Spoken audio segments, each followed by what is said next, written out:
आप सभी को हम इस वीडियो में बताएंगे क्लास 12th के गद्य खंड का 3 चैप्टर संपूर्ण क्रांति के ऑल पॉइंट्स के बारे में, जैसे वस्तुनिष्ठ प्रश्न, सारांश, प्रश्न उत्तर। आप सभी को हम इस वीडियो में बताएंगे। आप लोग देखते रहिए। अगर आप लोगों को 10th-12th का नोट्स लेना होगा ऑल चैप्टर का, ऑल सब्जेक्ट का, तो आप लोग इस नंबर पर संपर्क कर सकते हैं 8210 440 360।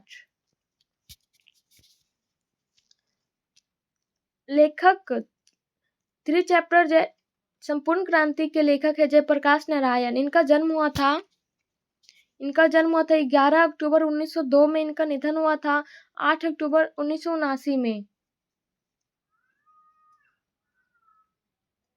इनका जन्म स्थान है सिताब दियारा गांव के बलिया एवं बिहार के सारण जिला। इनके माता पिता का नाम था फूल रानी तथा हर्षु दयाल। इनकी शिक्षा हुई थी आरंभिक शिक्षा घर पर, आगे की शिक्षा के लिए पटना कॉलेजिएट गए। 1922 में शिक्षा प्राप्ति के लिए अमेरिका गए। मां की अस्वस्थता के कारण पीएचडी ही कर पाए। राजनीतिक जीवन 1919 में कांग्रेस में शामिल। 1932 में सविनय अवज्ञा आंदोलन के दौरान जेल गए। जेल से निकलकर कांग्रेस सोशलिस्ट पार्टी का गठन। 1954 में विनोबा भावे के सर्वोदय आंदोलन से जुड़े। 1974 में छात्र आंदोलन का नेतृत्व किया। आपातकाल के दौरान जेल गए। इनके मार्गदर्शन में जनता पार्टी का गठन हुआ। कृतियां डिस्ट्रक्शन ऑफ इंडियन पॉलिटी सम्मान। 1965 में समाज सेवा के लिए मैग्सेसे सम्मान। 1998 में भारत रत्न। सारांश है, प्रस्तुत पाठ में लोकनायक जयप्रकाश नारायण द्वारा दिए गए ऐतिहासिक भाषण का एक अंश है, जिसे उन्होंने 5 जून 1974 को पटना के गांधी मैदान में दिया था। संपूर्ण भाषण स्वतंत्र पुस्तिका के रूप में जनमुक्ति पटना से प्रकाशित है। भाषण को सुनने के लिए लाखों की संख्या में लोग पूरे प्रदेश से आए थे, जिसमें युवाओं का बोलबाला तथा नारायण जी कहते हैं कि अगर दिनकर जी और रामवृक्ष जी होते तो उनकी कविता भारत के नवनिर्माण के लिए क्रांति का कार्य करती, लेकिन वो आज हमारे बीच नहीं है। जयप्रकाश नारायण जी कहते हैं कि ये जिम्मेवारी मैंने मांग के नहीं लिया, मुझे यह जिम्मेवारी युवा पीढ़ी द्वारा सौंपी गई है। वे कहते हैं कि मैं नाम का नेता नहीं बनूंगा, मैं सबकी बात सुनूंगा, लेकिन अंतिम फैसला मेरा होगा। लेखक ने अपने परिवार की गरीबी के बावजूद अमेरिका में अपने बलबूते पर पढ़ाई की तथा वापस आकर कांग्रेस में शामिल हो गए। जयप्रकाश बाबू से मिलने बहुत सारे नेता आए और सबने एक तरफ उन्हें लोकतंत्र की शिक्षा दी तो दूसरी तरफ लोगों के जुलूस को रोका गया। लेखक कहते हैं कि ऐसे लोगों को शर्म नहीं आती जो एक तरफ लोकतंत्र की बातें करते हैं तो दूसरी तरफ लोकतंत्र को अपने पैरों से कुचलते हैं। लेखक के कुछ मित्र उनका और इंदिरा जी का मेल मिलाप करवाना चाहते थे। लेखक कहते हैं कि मेरा इंदिरा जी से व्यक्तिगत झगड़ा नहीं बल्कि उनकी गलत नीतियों से मेरा झगड़ा है। लेखक ने कई बार बापू और नेहरू जी की भी आलोचना की। लेखक कहते हैं कि आज राजनीति में भ्रष्टाचार बढ़ा है, जिसका प्रमुख कारण चुनाव के बाद अपने ही प्रतिनिधियों पर जनता का कोई अंकुश नहीं होता है। लेखक के अनुसार अन्य देशों में प्रेस तथा पत्रिकाएं प्रतिनिधियों पर अंकुश लगाती है, लेकिन हमारे देश में इसका बड़ा अभाव है। जयप्रकाश नारायण जी का ये भाषण मंत्रमुग्ध करने वाला था। क्वेश्चन है पहला, आंदोलन के नेतृत्व के संबंध में जयप्रकाश नारायण के क्या विचार थे? आंदोलन का नेतृत्व वे किस शर्त पर स्वीकार करते हैं? इसका आंसर है, आंदोलन के नेतृत्व के संबंध में जयप्रकाश नारायण जी यही विचार था कि नई पीढ़ियां ही देश की भविष्य है, अर्थात देश का भविष्य नई पीढ़ी के हाथ में है। वे नई पीढ़ियों से बार बार कहते थे कि नई पीढ़ी के अंदर शक्ति है, जवानी है, आप नेता बनने योग्य हैं। हमारे साथ अनवरत हो रहे अन्यायों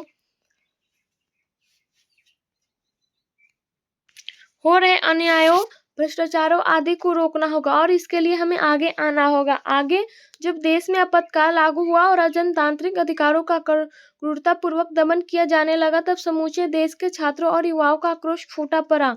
छात्रों और युवाओं के अनुरोध पर बुढ़ापा और बीमारी के बावजूद जयप्रकाश नारायण ने आंदोलन का नेतृत्व स्वीकार किया, लेकिन उनका यह शर्त था कि मेरे पास जितना समय होगा उतना मैं ही हम आप सब की बातों को सुनेंगे, समझेंगे, पर फैसला मेरा होगा। यह फैसला आपको और संघर्ष समितियों को मानना होगा।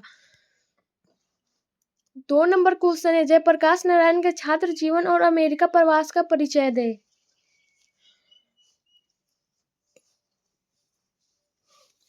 इसका उत्तर है, जयप्रकाश नारायण का छात्र जीवन बहुत ही संघर्षशील रहा। वे विज्ञान के छात्र थे। ये कुछ दिन फुलदेव बाबू के साथ लेबोरेटरी में रहे। बिहार विद्यापीठ से वे आईएससी की परीक्षा पास किए। वे स्वामी सत्यदेव के भाषण सुने थे कि अमेरिका में मजदूरी करके लड़के पढ़ सकते हैं, तो वे अमेरिका गए। वहां वे बागानों में काम किए, कारखानों में काम किए, जहां जानवर मारे जाते हैं उन कारखानों में भी उन्होंने काम किया। जब छुट्टी मिलती थी तो काम करके इतना तो जरूर कमा लेते थे कि कुछ खाने के लिए इंतजाम हो जाता था, कुछ कपड़े भी खरीद लेते थे और कुछ पैसे फीस के लिए कम काम आते थे। और बाकी हर दिन 1 घंटा रेस्तरां में, होटल में बर्तन धोने या वेटर का काम करते थे ताकि शाम का भोजन मिल जाए। घर में एक चारपाई थी जिस पर जयप्रकाश जी और एक अमेरिकन लड़का रहता था। वे दोनों एक साथ एक ही रजाई में सोते थे। इतवार के दिन या कुछ ऑफ टाइम में होटल के काम को छोड़कर जूते साफ करने का काम भी करते। इस प्रकार इतनी संघर्ष और गरीबी से वे वहां बीए पास किए। यह बात तो सही है कि मेहनत रंग लाती है। छात्रवृत्ति मिलने के बाद वे डिपार्टमेंट का असिस्टेंट बन गए और फिर ट्यूटोरियल क्लास लेने लगे। 3 नंबर क्वेश्चन है, जयप्रकाश नारायण कम्युनिस्ट पार्टी में क्यों नहीं शामिल हुए? इसका आंसर है, ये तो बात सत्य है कि जयप्रकाश नारायण जी अब अमेरिका में थे तो वे घोर कम्युनिस्ट थे, अर्थात वे मार्क्सवादी थे। जब वे भारत लौटे तो भी घोर मार्क्सवादी थे, किंतु वे कांग्रेस में दाखिल हुए। वे कम्युनिस्ट पार्टी में इसलिए शामिल नहीं हुए क्योंकि लेनिन द्वारा कही गई बात उनको अच्छी तरह याद थी। लेनिन ने यह बताया था कि जो देश गुलाम है वहां के कम्युनिस्ट को हरगिज वहां की आजादी की लड़ाई से अपने को अलग नहीं रखना चाहिए। लड़ाई का नेतृत्व भले ही पूंजीपतियों के हाथ में हो, फिर भी कम्युनिस्ट को अलग नहीं रहना चाहिए, इसलिए वे कम्युनिस्ट पार्टी में शामिल नहीं हुए। ऑब्जेक्टिव क्वेश्चन है। अब जब पहला क्वेश्चन है, जयप्रकाश नारायण का जन्म कब हुआ था? इसका आंसर है 11 अक्टूबर 1902 ईस्वी में। 2 नंबर है, जयप्रकाश नारायण का निधन कब हुआ था? इसका आंसर है 8 अक्टूबर 1979 ईस्वी में। 3 नंबर है, जयप्रकाश नारायण का जन्म स्थान कहाँ है? इसका आंसर है सिताब दियारा, उत्तर प्रदेश के बलिया और बिहार के सारण जिले में फैला। 4 नंबर, जयप्रकाश नारायण के बचपन का नाम क्या था? इसका आंसर है बाउल। 5 नंबर है, जयप्रकाश नारायण को लोग क्या कहने लगे? इसका आंसर है लोकनायक। 5 नंबर है, बिहार के छात्र आंदोलन का जेपी ने कब नेतृत्व किया? इसका आंसर है 1974 में। 7 नंबर है, रिकंस्ट्रक्शन ऑफ इंडियन पॉलिटी पुस्तक किसने लिखी? इसका आंसर जयप्रकाश नारायण ने। 8 नंबर क्वेश्चन है, जयप्रकाश नारायण को कौन सा पुरस्कार मिला था? इसका आंसर है मैग्सेसे सम्मान एवं भारत रत्न। 9 नंबर है, संपूर्ण क्रांति वाला पाठ भाषण के रूप में गांधी मैदान में जेपी ने कब दिया था? इसका आंसर है 5 जून 1974 में। 10 नंबर क्वेश्चन है, जयप्रकाश नारायण किस प्रकार के विचारक थे? इसका आंसर है समाजवादी। 11 नंबर है, जयप्रकाश नारायण ने युवकों के संघर्ष का नेतृत्व किया।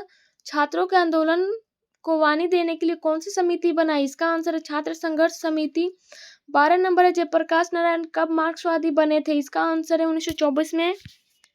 13 नंबर क्वेश्चन है, जयप्रकाश नारायण की पत्नी का नाम क्या था? इसका आंसर है प्रभावती देवी। 14 नंबर है, जयप्रकाश नारायण के माता पिता का नाम क्या था? इसका आंसर है फूल रानी एवं हर्षोदयाल।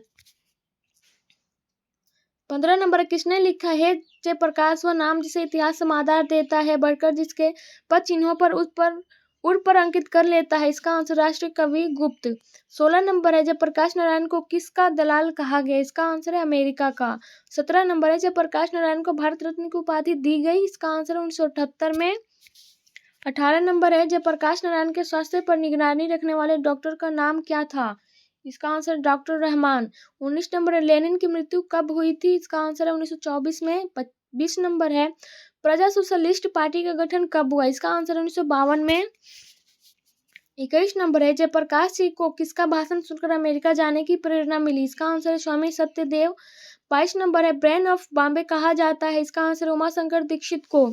23 नंबर है, अपना देश पिछड़ा हुआ है बावजूद इसके हमने लोकतंत्र की स्थापना की है? इसका आंसर है संपूर्ण क्रांति।